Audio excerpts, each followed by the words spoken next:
Време за първо подарик, уважаеми слушатели. 9:08 минути. Никола Балов, президентът на nixonbal.com е в студиото. Аз обаче съм отворил конкурентният му сайт CNN Tech, защото там има много интересни неща. Така. Които не знам дали присъстват в Nixonbal, защото съм го отварял. Радвам се, че ми е конкурентен този сайт. Схвана какво исках да кажа. Така, уважаеми приятели и слушатели, първо, много интересно нещо ни е донесъл Ники, разбира се, първо подарик. Ще правим анбоксинг. Анбоксинг, което ще рече както си поръчвате готиното ново устройство, то ви в една кутия и най-готиното в това е да го отваряш. Да мачкаш новата опаковка. Това е малко за психично болно. Малко е да мачкаш малко така. Уважаеми слушатели, за какво става въпрос след малко? Само да кажем, Ники, участвахме в един интересен експеримент заедно с MTEL и ти беше там. Ако можеш ти да разкажеш, защото то малко технологично звучи това, което те представиха, но всъщност е за добро. Май. Ти сега, аз ще разкажа. Ти беше там в центъра на събитието. Да, аз бях, ама ти беше баш при техническите началници. Аз бях зрител така отдалеч. MTEL представиха миналата седмица, 19 юни, нова технология, NFV се казва, или на български директно се превежда като виртуализация на мрежата, която позволява по-гъвкаво използване на мрежата, на ресурсите на мрежата и преразпределението им. Например, това ще бъде полезно, когато при футболен матч, например, както вие демонстрирахте, има претоварване на мрежата около този стадион, се използват ресурсите от друго място, където няма никакъв. Това за обикновения потребител няма как да го разбере, освен когато му изключи мрежата. Но сега вече, след тази виртуализирана среда, която и прехвърлена мощи, което MTEL ще прави, просто няма да ви изключват телефоните, ще може да се снимате, да пускате, да звъните без проблеми при такива големи събирания. Протести също. Протести, да. Надявам се, обаче ще въведат технологията след около година и половина-две, вероятно казаха. Така че надявам се от тогава да няма такива протести. Или традиционните, за мен беше голяма изненада. Аз си мислех само по Коледа се случва да забива мрежата, но се оказа, че за 8 март също забивала мрежата. Кой да знае? Да, съобщения закъснявали, връзки се губели и така нататък. Добре. Това беше, което... Но пък е интересно така, като сега покрай акцията с Варна, където пращахме SMS-ите, на много хора им се забавяше отговора, което също е от претоварване. Това обаче дали ще може да се предотврати, защото той е национален проблем, не е от София сам, примерно. Именно. Не знам. Би могло, според мен, зависи от кой оператор е. Ако другите оператори нямат тази възможност да поемат. Ще видим като дойде времето. Защото този 1777 е единен дарителски номер за всички оператори. Така, Ники, анбоксинга, или? Анбоксинга, да. Да, започваме да отваряме. Това е Toshiba. Какво е това? Camileo Export. Това е първата екшън камера на Toshiba, която беше представена преди седмица някъде на събитието, което бяхме. Най-важното за тази камера, това е от тези малките камерки, които може да се прикрепи към колелото, към тебе си, към сърфа ти, към борда ти, към каквото се сетиш. Да не шумим твърде много. Добре. В кутията тя е доста по-голяма от тази на конкурентните такива устройства, защото всъщност акцента при тази камера е, че комплектът е препълнен с аксесуари, лепки и други такива прикрепващи устройства, с които може да си я прикрепиш някъде, тъй като при другите камери такива се купуват допълнително, според това какво ти трябва точно. Тук обаче има... Какво чудо зарядни и... Това са зарядните, да. Ето ти обаче първия комплект, ако искаш ти да го... Това какво е? Това са лепки и различни стойки, да. Добре. Има втора батерия, между другото, което е много ценно, защото батериите по принцип не могат да издържат твърде много. Това мисля, че беше до около 2 часа някъде. Ето ти някаква лента, която предполагам се връзва на ръката. Това е за ръката, да. Стойката, която е за колело, е супер полезна. Ще го тествам между другото следващите дни. За колелото, да, ето е стойката. И след това между другото ще говорим и ще покажем и видеята, ако искаш, като ги направим. Тук са ред допълнителни... Просто куп такива неща. Стяги, стиски, чички. Това е черник. Предполагам, да, на каската може да се залепи с няколко нези. Това са зарядните устройства, пак с английско такова. Как с английско, верно? Не е ли това английско? Да, допълнително английско, иначе си има стандартното европейско. Зарядното. И сега тук гледайте едно чудо лепки. Гледайте, уважаеми. Лепки, какво ще рече? Това се ръга е тук отзад. Върху камерката. Да, ние не сме извадили самата. Тя е класически би трябвало... Тя е затворена в това кълъвче, което я прави водоустойчива на до 60 метра дълбочина. Ето, това е важно. Ако се гмуркаш, например, с нея. На Toshiba, да кажем пак. Да. Водоустойчива и удароустойчива, ако случайно ти падне от колело или я изпуснеш при снимки в някакъв екшън. Това трябва, може би, на това. Тук ли, къде беше влизаха? Да, както и да е. Лепките са най-различни. Голяма, малка, още по-малка. Да, в зависимост на това каква повърхност на автомобилна каска. Тук имаме да завъртиме от някъде. Да. Ето още една стиска. Нещо като лего се получава. Да. Според това на какъв ъгъл трябва да завъртиш и така нататък. Ето тук штрекинг и готово. Мога ли да изпусна? Може да я отвориш, но да се отваря много трудно. Да не я изпускам. Не може да я отвориш. Сега да я изпусна. Няма да изпускам, защото ще взема счупане от стойките, иначе самата камера нищо няма да стане. Да, тя трябва да е защитена. Добре. Той е предвидено да пада и да Супер е това. И имаме копчета обаче. Тук за мен това е различно. Има и нещо друго. Има и дистанционно, което не знам дали е някъде тук. То какво представлява? Дистанционното се свързва с камерата и от разстояние може да си снимаш, което е полезно, например, ако правиш снимки в природата или ако сам дори искаш да си снимаш някой скок с колелото или нещо такова, прикрепваш камерата някъде на дърво или еди къде си. Да. И с това нещо, като скачаш, си штракваш само и пускаш записа или правиш снимка и така нататък. Ти каза, че имаше друго лепнато на кутията. Това беше втора батерия. Да. Ето я. Тя отгоре в случая. Това какво ще рече? Колко живот има по принцип? Самата камера, мисля, че беше около 2 часа, казаха. Да, ти каза 2 часа. Така че с това нещо сменяш си батерията в движение и си имаш допълнително още толкова. Full HD, 1920 на 1080, какво ще рече това? Това е резолюцията на видеозаписа. Иначе 12 мегапикселов сензор за снимки, ако си правиш отделни. Въпреки че според мен това нещо си е специално за видео, за подобни. И сега откриваме сезона, между другото. Това копче, тук мисля, че с него се отваря. Не, с него се пуска, да. Това са бутоните вътре на камерата, ги натискаш чрез тези външни. Тя не е заредена просто.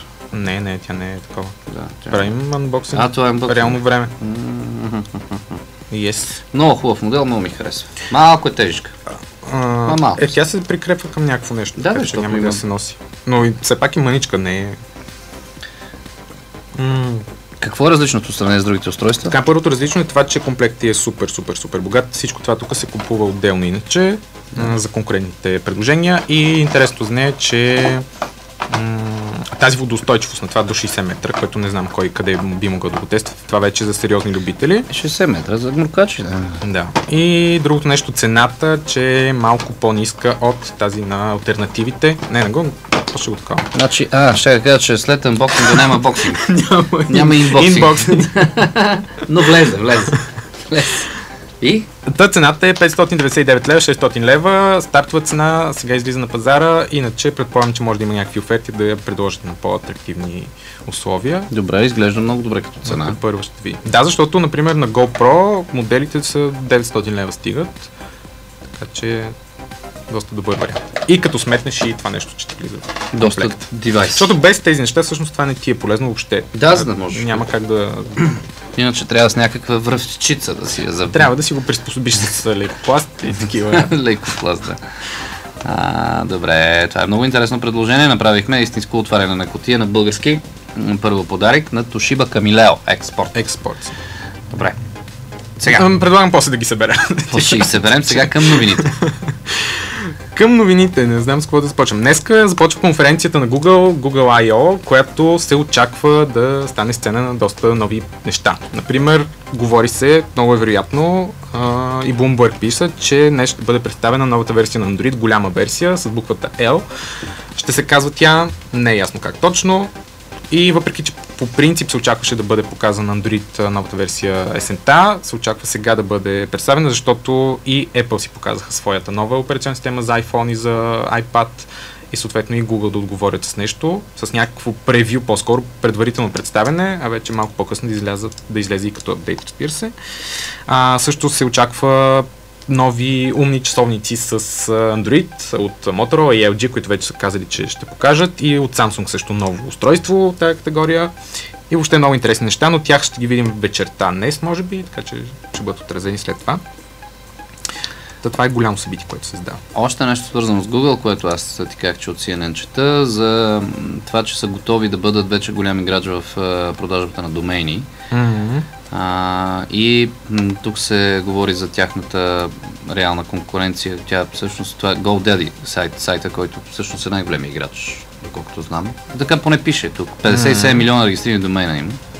GoDaddy, обаче напоследък е на загуба нещо. Тук се казва в информацията. Та Google са готови да продават и домейни. Google само там може би не са Само там активни. не са влезли. Да. Но се оказва... Не, какво се оказва? Въпреки, че таксата изглежда $12 на година, нищо, всъщност голям бизнес. То зависи какъв ти е домен, защото някои по-специални имена и така нататък вече си... Но нали вече, аз не съм много частно, нали вече влязоха, можеш да, както си искаш да наименуваш страницата си. Принципно да. Твоята, примерно, може да се казва nixon.bal, нали? Не знам, не съм наясно с това. Не. Има най-различни окончания, но... Не, защото до сега нали, бяха ограничени само. Комбис, не. Да, има много различни вече. Да. Въведоха страшно много, дали точно можеш да си го измислиш ти, не ми се вярва. Аз мисля, че можеш. Не знам. Да речем, че може. Добре, иска ми се тогава. Мишо Дюс. Да, не. Дюзе... Между другото има голям проблем с изписването на моето име на латиница. От американското посолство представи си ресурса на целия ресурс на NSA и CIA и FBI, не можаха да разберат как се казва. Поканиха ме на едно прекрасно събитие, да опитам новите американски вина и американски стекове. Благодаря на госпожа Рис, официално от националния фирма Дари. Но не можах да присъствам, защото ми бяха сбъркали фамилията. Като са ти сбъркали фамилията, ти реално не можеш да влезеш там. Особено в най-жестоко охраняваната зона на каквото американското посолство. Да. G, E, Y... Не, то е ясно, че е супер сложно да изписне. Това има различни варианти плюс това, но... Няма, аз имам такова. Като кандидатстваш за виза, не знам, надявам се да няма проблеми тогава. Няма да има проблеми, защото ще да лично да им обясна как се пише фамилията ми. Така някой им е казал. Добре, това са шеги закачки, но... Да, защото не бива така да се шегуваме с чуждестранни институции. Да, особено с тази. Особено с тази, защото тъпкано мога да ни го върне. Да. Как се казва, турне ни чака в Америка, сега ще мога да ни го откажат. С приятели мои. Това да е. Bloomberg. Bloomberg? За кое? Производство на големите айфони. Има ли, създава ли се вече напрежение, очакване? Гледам, че доста новини са свързани с това. Значи за iPhone, след като излезе новия iPhone, за следващия iPhone започва да се говори веднага след това. Така че днеска, когато стават около 3 месеца до премиерата на iPhone 6, по всичко личи, страшно много неща излизат за него, снимки, новини и то от сериозни източници. Ето вчера Bloomberg потвърди за пореден път, че 4,7 инчов модел и 5,5 инчов модел, който вече е фаблет на Apple, iPhone, ще влязат в производство още юли и излизат на пазара септември. Така че при нас малко по-късно до есента, предполагам, операторите ще ги вкарат. Да.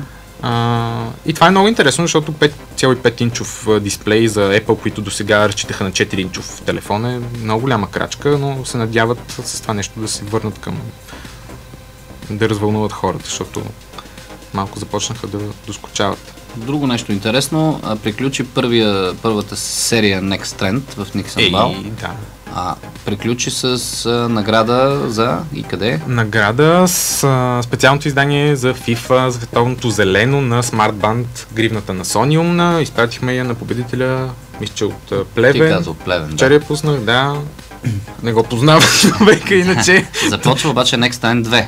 Да, Next Trend 2. Между другото да кажем как завърши Next Trend 1, защото това е проучване, което не цели само да дава награда някаква, даже това е най-малкото нещо. Идеята е да се събере мнението на читателите по някакъв въпрос. Първото беше за носимите технологии и извадихме една страхотна статистика, един много голям материал написах уикенда, излезе онзи ден, с който показа, че под 20% от читателите на блога, които дори са таргетирана аудитория, хора, технофили, които се интересуват от това нещо, разбират от това нещо и въпреки това под 20% имат такива умни устройства на ръката си, гривни или часовници. над 50%, т.е. около 50% от анкетираните казаха, че биха отделили най-много 200 лева, което беше най-ниската сума и въобще в момента има много малко модели, които струват по толкова. Така че явно цената е един от проблемите. А иначе за това, което биха ги ползвали, за следене на спортната активност, тези устройства според тях трябва да служат за това, да ти следят крачките, калориите, да бъдат някакъв асистент. Между другото имаше и отворен въпрос, в който хората можеха да напишат какво биха искали те да правят. Повечето отговори бяха свързани с следене на здравословното състояние, кръвно, пулс, всякакви такива, дори да ти казва някакви известия, когато имаш някакъв проблем, който може да бъде засечен с сензорите в тази гривна, да речем, и така нататък. И второто издание вече стартира вчера или онзи ден и темата е мобилен интернет. Кой как ползва, по колко ползва, доволен ли е, всичко това хората могат да го споделят тук, след това ще бъде обобщено, а за един ще има и награда модемче от тези бисквитките, които можеш да носиш навсякъде да си пускаш интернет. И така. Сега вчера видях един статус на Гергана Паси, не случайно обявена за електронен посланник на България. Мисля, че така беше. На новите технологии. Че броени дни има до намаляването на таксите, или? Това ние го коментирахме миналия път. Понеже вчера всички медии, между другото, почнаха и чуждестранните, защото в Европейската комисия пусна такова съобщение, ако пресъобщение. Да. Това Никсън Бал кога го е писал? Не, ясно. Въпросът е, че все пак аз я цитирам, защото тя припомня, тя не го казва като новина. От 1 юни. Юли, извинявай. От 1 юли с 55% падат интернет специално. Роуминга за интернет в Европейския съюз. Да, т.е. 1 мегабайт вече няма да ти е лев и 5, а ще ти бъде около 50 стотинки. Около 50 стотинки. Не са казали точно колко се пада, но някъде там. Което е добре. Ти казваме ли път, че пак е скъпо? Не, наистина пак е скъпо, но пак е добре да пада. Да, разбира се. Идеята е в един момент да нямаме роуминг такси, но Нели Круз още се бъхтин горката. Нищо не казахме за BlackBerry, твоите любими устройства. Аз не случайно искам да го оставя за финал, за да акцентираме на него. Да се върти. Най-важната новина. BlackBerry Passport излиза. BlackBerry Passport и BlackBerry Classic. Passport това са, да кажем, устройства, телефони. Да бе, реално BlackBerry прави телефони. Ало. Имаме новина. Не, умръзна ми, защото само някакви хора, като ме видят с BlackBerry, ти умреха. Иво е с Siemens, така че. Нови устройства лансира BlackBerry до края на годината. Така, и двете са с тъчскрин и QWERTY клавиатура физическа. Да, явно решиха все пак да се върнат към корените си, това, което са най-добри, удобното писане и ще експериментират с различни дизайни. Виждаме, Паспорт е много различно като дизайн, като една плочка, точно като някаква карта, не знам. Клавиатурата е сбита в долния край, изглежда удобно за писане наистина. Би трябвало да бъде след като това е BlackBerry. И се очакват обаче септември Паспорт, след това другия месец, 2 ноември. Другата новина, само да допълним, е споразумението им с Amazon. И то какво? Amazon, понеже и те за своите таблети и вече и смартфон обявиха миналата седмица, използват модифицирана версия на Android, която въобще не прилича на Android, но имат приложения, които са за Android, които могат да се инсталират на тези устройства, с магазин, който има над 240 000 приложения. Този магазин вече е достъпен, ще бъде достъпен и през смартфоните на BlackBerry с новата операционна система 10, която е и твоя.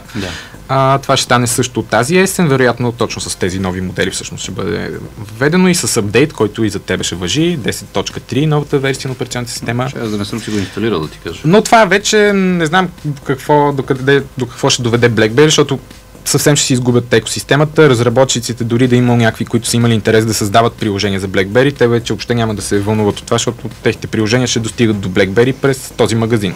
Така че, но да видим. Това въобще BlackBerry трябва някаква супер. Аз съм с 10.2.1 от 2.9.4. Да, есента новото нещо. Така. Добре. Големи новини за BlackBerry. Интересно, някакво раздвижване има. Да. Между другото, за световното може да кажем за една секунда, ако искаш. Да, каква реклама е на слушалките Beats за поредна година. По принцип, спонсор на световното е Sony, които дори раздадоха безплатни слушалки на всички футболисти, защото на стадиона и около стадиона може да се въртиш с някакви други слушалки на Beats, например, които са много популярни, но въпреки това повечето футболисти, и той е Неймар от Бразилия, и той с Beats навсякъде реклами и въобще много добре се възползват Dr. Dre, неговата компания, която купиха Apple, между другото, от такива подобни големи спортни събития или по олимпиадите винаги е същия проблем го има. Умрат големите футболисти спорно-сексуални да са с такива слушалки. Факт. Винаги. Факт. Добре, Ники, благодаря ти, понеже така или иначе нямаме лайфхаус в компютъра на вниманието на Цвета. Запълнихме до край минутите за говорене.